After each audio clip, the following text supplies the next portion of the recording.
Welcome to AG Solutionpoint. আজি আমি chief মিনিষ্টাৰৰ বিষয়ে আলোচনা কৰিম। এইটো ভিডিঅ' জৰিয়তে আমি চিফ মিনিষ্টাৰৰ সকলো ইনফৰমেশ্যন জানিবলৈ চেষ্টা কৰিম।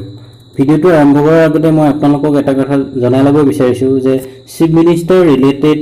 UPSC বা APSC কেনেকুৱা ধৰণৰ কুৱেশ্যন আহে। এইবাৰ পৰা APSC পেটাৰ্ণ এইটো টাইপত আহিব কুৱেশ্যন। তো সেইকাৰণে মই এইটো টাইপৰ এটা প্ৰিভিয়াছ ইয়েৰৰ UPSC কুৱেশ্যন আপোনালোকৰ মাজলৈ লৈ আহিছোঁ। তো আহকচোন আমি প্ৰশ্নটোৰে ভিডিঅ'টো আৰম্ভ কৰোঁ। তো আমাক কৈছে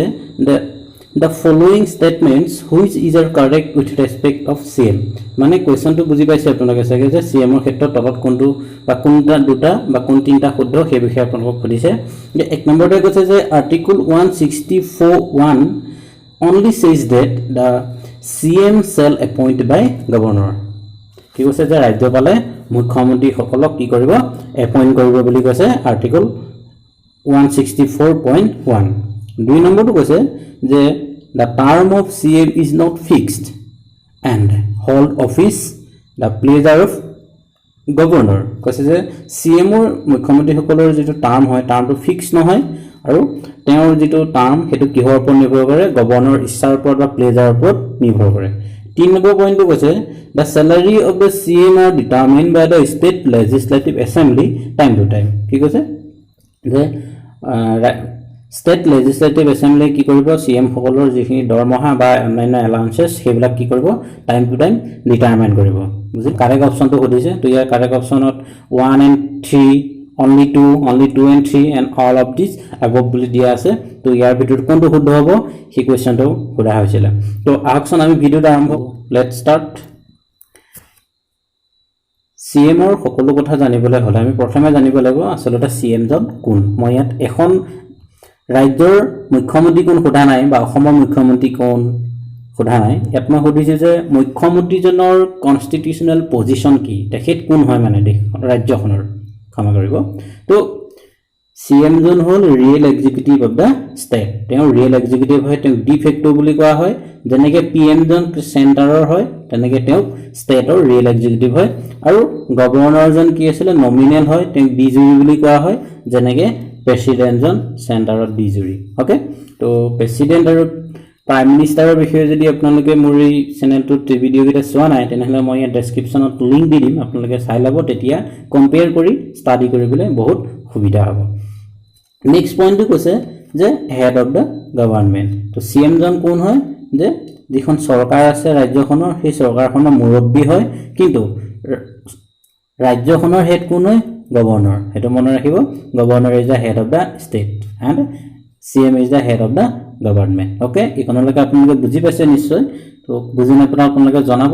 ইয়াৰ পিছত আমি কোৱালিফিকেশ্যনৰ ক্ষেত্ৰত যদি আমি চাওঁ তেওঁৰ মিনিমাম এজ কিমান 25 বছৰ হ'ব লাগিব। মানে বিধানসভাৰ ইলেকশ্যন খেলিব পৰা মিনিমাম বয়স 25 years to 25 years হ'ব লাগিব। আৰু এই 25 yearsটো আপোনালোকক খুব সোধে যে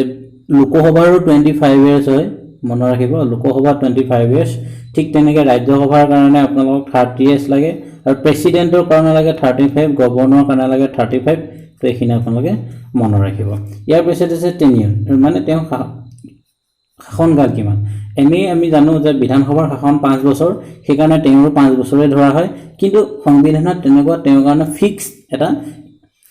টেনিয়ৰ নাই। কিন্তু তেওঁক কি কৰা হয় যিকোনো মুহূৰ্ততে ডিছমিছ কৰিব পাৰে। কোনে ডিছমিছ কৰিব? গভৰ্ণৰে তেওঁক যিকোনো মুহূৰ্ততে ডিছমিছ কৰি দিব পাৰে যেতিয়া তেওঁ কনফিডেন্স লছ হ'ব, মানে মেজৰিটি যেতিয়া তেওঁ নাইকিয়া হ'ব। তেওঁ যদি বিধানসভাত যদি তেওঁ মেজৰিটি নাথাকে তেনেহ'লে কি হ'ব পাৰে তেওঁ কাৰ্যকাল সীমানতে শেষ হৈ যাব পাৰে। গভৰ্ণৰে যিকোনো মুহূৰ্ততে তেওঁক ডিছমিছ কৰিব পাৰে। কিন্তু যেতিয়ালৈকে তেওঁ মেজৰিটি দেখাই থাকিব তেওঁ 5 বছৰ কৰিব পাৰিব। অ'কে, নেক্সট কৈছে চেলাৰী এণ্ড এলাউন্সেছ। চেলাৰী এলাউন্সৰ ক্ষেত্ৰত আমি এটা কথা মনত ৰাখিব লাগিব যে তেওঁ এটা ফিক্স চেলাৰী নাই, তেনেকৈ ফিক্স কাৰ্যকাল নাই, ঠিক তেনেকৈ চেলাৰীও ফিক্স নাই। কিন্তু এইটো কোনে নিৰ্ধাৰণ কৰে? ষ্টেট লেজিছলেটিভ এছেম্বলি কি কৰে টাইম টু টাইম এইটো চেঞ্জ হৈ থাকে, তেওঁলোকে নিজৰ ইচ্ছামতে এইটো চেলাৰী লৈ লয়। অ'কে, ইয়াৰ পিছত আছে এপইণ্টমেণ্ট। তেওঁক কেনেকৈ এপইণ্টমেণ্ট কৰা হয়? এপইণ্টমেণ্ট কৰিবলৈ হ'লে কোনে এপইণ্ট কৰিব, কেনেকৈ এপইণ্ট কৰিব? আমিতো তেনেকুৱা একো বিশেষ নাজানো তো সেই বিষয়ে হলে আমি এটা কথা জানিব লাগিব যে সংবিধান চাব লাগিব যে সংবিধানত কি কৈছে যে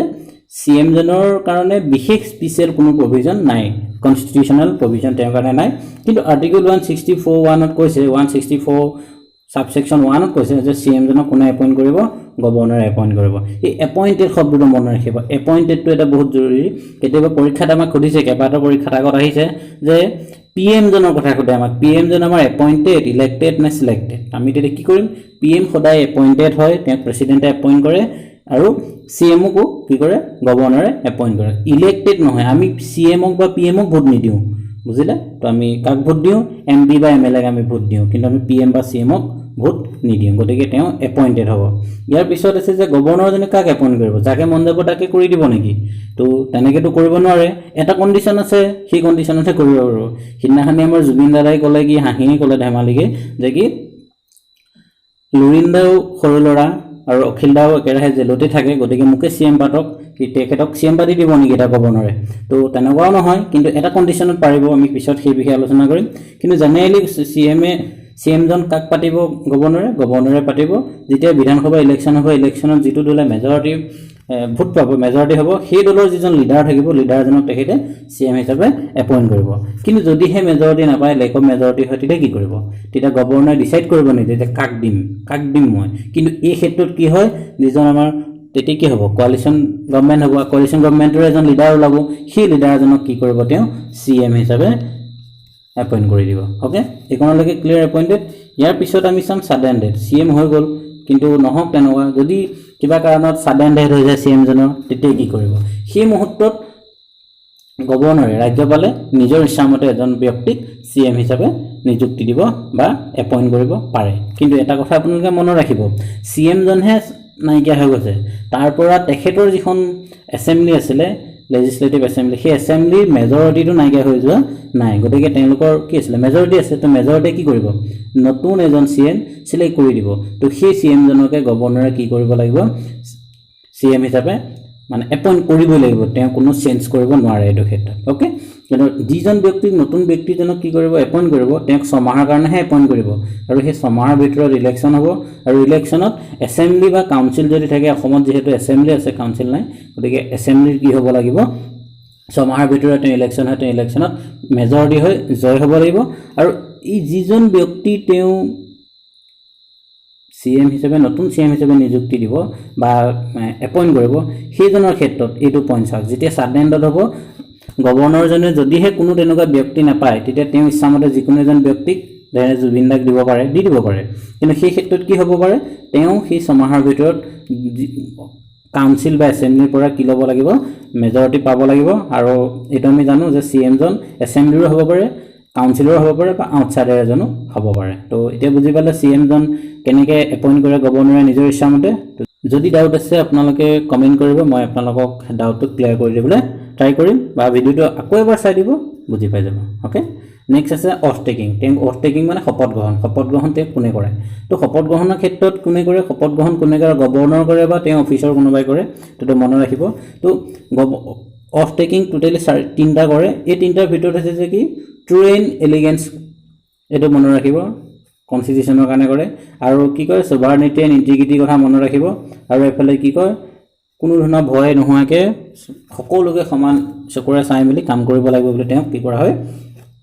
অথ টেকিং কৰা হয় তো এই তিনটা পইণ্টছ পঢ়িলে আপোনালোকে ভালকৈ বুজি পাব তাৰ নেক্সটটো আছে যে পাৱাৰছ তেওঁ পাৱাৰ কি এতিয়া আমি পাৱাৰলৈ আহি গ'লো যে পাৱাৰৰ ক্ষেত্ৰত তেওঁ বিভিন্ন ধৰণৰ পাৱাৰছ আছে তাৰ ভিতৰত কাউন্সিল অফ মিনিষ্টাৰ সকলৰ লগত তেওঁ এটা ৰিলেশ্যন আছে সেই ৰিলেশ্যনৰ দ্বাৰা কিছুমান পাৱাৰ পায় এক নম্বৰ পাৱাৰটো আছে যে তেওঁ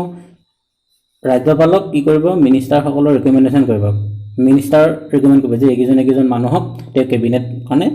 ৰিকমেন্ড কৰিব পাৰে একজন মানুহক মোৰ মিনিষ্টাৰ হিচাপে লাগে মিনিষ্টাৰ যেতিয়া পাই যাব তেতিয়া তেওঁ কি কৰিব মিনিষ্টাৰ সকলক ডিপাৰ্টমেন্ট বিলাক ভাগ কৰি দিব কাক কি ডিপাৰ্টমেন্ট দিব এটো ভাগ কৰি ল'ব আৰু কি কয় 3 নম্বৰ পাৱাৰটো আছে যে কন্ট্ৰোল অল দা মিনিষ্টাৰ্স মিনিষ্টাৰ সকলক তেওঁ কন্ট্ৰোল কৰিব সকলোকে তেওঁ মেইনটেইন কৰি চলিব সকলো লগতে তেওঁ কানেকশনত থাকিব তো কন্ট্ৰোল কৰি থাকিব কোনোবাই যদি কিবা ভুল কৰে কোনোবাই যদি কিবা পাব্লিক স্পিকিংত খেলিমেলি কথা কৈ দিয়ে তেতিয়া তেওঁ কন্ট্ৰোল কৰিব নেক্সট আছে তেওঁ মিনিষ্টাৰ সকলক ডিসমিছ কৰিব পাৰে যদি মিনিষ্টাৰ সকলক ডিসমিছ কৰে সকলোকে ডিসমিছ কৰি তেওঁ যদি ভাবে যে মই সিএম নহয় ৰিজাইন দিব লাগে তেতিয়া তেওঁ কাউন্সিল অফ মিনিষ্টাৰ্স কি কৰিব ৰিজাইন দিব ৰিজাইন দিয়াৰ লগে লগে চৰকাৰখন থাকি যাব নতুন ইলেকশন হ'ব বুজিলে ইয়াৰ পিছত আছে গভৰ্ণৰ লগত কেনেকুৱা পাৱাৰ আছে বা গভৰ্ণৰ লগত কেনেকুৱা ৰিলেশ্যন আছে কি কৈছে গভৰ্ণৰজন আৰু মিনিষ্টাৰ এই দুজনৰ মাজত কমিউনিকেশ্যন কোনে কৰে আমাৰ সিএমএ কৰে যেনেকৈ প্ৰেসিডেন্ট আৰু কেবিনেটৰ লগত প্ৰধানমন্ত্ৰীয়ে দুইটা পাৰ্টিৰ মাজত এটা কমিউনিকেশ্যন চেনেল হয় ঠিক তেনেকৈ সিএমজনো হয় ইয়াৰ পিছত আছে যে তেওঁ কি কৰিব পাৰে গভৰ্ণৰক বিভিন্ন বিষয়ত এডভাইচ দিব পাৰে কি বিষয়ত এডভাইচ দিব পাৰে যে এডভোকেট জেনেৰেলজন এপইণ্ট কৰোঁতে তেওঁ এডভাইচ দিব পাৰে কাক দিব লাগে কি দিব লাগে আমাৰ যিবিলাক পাব্লিক সাৰ্ভিস কমিশ্যন আছে ষ্টেট পাব্লিক সাৰ্ভিস কমিশ্যন যেনে অসমত APSC আসাম পাব্লিক সাৰ্ভিস কমিশ্যনৰ যিসকল মেম্বাৰ যিসকল চেয়াৰমেন এই সকলক এপইণ্ট কৰাৰ ক্ষেত্ৰত তেওঁ গভৰ্ণৰক কি দিব পাৰে এডভাইচ দিব পাৰে আৰু ইলেকশ্যন কমিশ্যন যিখন অসম ইলেকশ্যন কমিশ্যন আছে সেই কমিশ্যনৰ যিসকল মেম্বাৰ্ছ যিসকল চেয়াৰমেন সেই সকলক এপইণ্ট কৰোঁতে গভৰ্ণৰক তেওঁ কি কৰিব পাৰে দিহা পৰামৰ্শ দিব পাৰে ইয়াৰ পিছত আছে ৰিলেশ্যন টু দ্য লেজিসলেচাৰ তেওঁ লেজিসলেচাৰৰ লগত কেনেকুৱা ৰিলেশ্যন আছে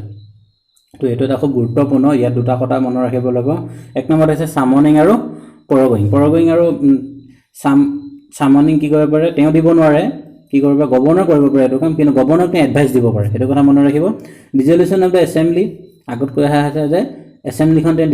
ডিজলভ কৰি দিব পাৰে ডিজলভ কৰি দিলে কি হ'ব তেওঁৰ শাসনকাল শেষ হ'ব সিমানতে আৰু যিসকল তেওঁ কেবিনেট থাকিব সেই সকলৰ শাসনকাল শেষ হ'ব সবতকৈ গুৰুত্বপূৰ্ণ বিষয়টো হ'ল যে সিএমজনে কি কৰা হয় দেশ ৰাজ্যখনৰ যিবিলাক পলিচি আছে গভৰ্ণমেণ্ট পলিচিছ সেই পলিচিছবিলাক কি কৰে এনাউন্স কৰে যে পলিচিৰ বিষয়ে জনসাধাৰণক জনাব যে আমি এনেকুৱা এখন পলিচি লৈছোঁ সেই পলিচিৰ বিষয়ে এনেকুৱা তেওঁ এনাউন্স কৰিব ওকে ইয়াৰ পিছত আছে এডিশ্যনেল পাৱাৰৰ ভিতৰত কি আছে এক নম্বৰত আছে যে এপইণ্টছ state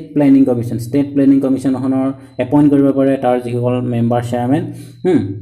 He is the member of National Development Council, National Development Council or তেখেত চেয়াৰমেন হ'ব ক্ষমা কৰিব মেম্বাৰ হ'ব পাৰে চেয়াৰমেন হ'লে PM থাকে ইয়াৰ সেইটো মনত ৰাখিব আৰু ইণ্টাৰ ষ্টেট কাউন্সিলৰ যিবিলাক কাউন্সিল আছে ইণ্টাৰ ষ্টেট ৰিলেশ্যনৰ তাৰ সদস্য হ'ব পাৰে সেইবিলাকৰ আৰু সবতকৈ গুৰুত্বপূৰ্ণ কথাটো হ'ল যে CMজন কোন হ'ব পাৰে CMজন ষ্টেট গভৰ্ণমেণ্টৰ স্পোক পাৰ্চন গোটেই বিষয়ে তেওঁ দায়বদ্ধ তেওঁ সদায় গভৰ্ণমেণ্টৰ হৈ কাম কৰিব লাগিব আৰু স্পোক পাৰ্চন হয় তো কুৱেশ্যনটো চাম কুৱেশ্যনৰ কাৰেক্ট এনসাৰ কি আমি চালোঁ যে 164.1ত কি কৈছে গভৰ্ণৰ এপইণ্ট কৰিব পাৰিব এইটো আমি শুদ্ধ পালোঁ 2 নম্বৰ দিছে যে টাৰ্মটো নট ফিক্স আৰু তেওঁ কি হয় গভৰ্ণৰ প্লেজাৰৰ ওপৰত নিৰ্ভৰ কৰে তো এইটো সত্য আৰু স্যালাৰিটো কি কৰা হয় ডিটাৰমাইন বাই ষ্টেট লেজিসলেটিভ এছেম্বলি তো এইটো শুদ্ধ তো আমি অপচন ডি টো আমাৰ কাৰেক্ট এনসাৰ তো আপোনালোকে চাওক এটা ভিডিঅ'ৰ জৰিয়তে আপুনি এটা কুৱেশ্যন পাৰিলে তো এনেকৈ যদি আপুনি কুৱেশ্যন ওয়াইজত গোটেই ভিডিঅ' চাব বিচাৰে তেনেহ'লে চেনেলটো সাবস্ক্ৰাইব কৰি ল'ব তো thank you God bless U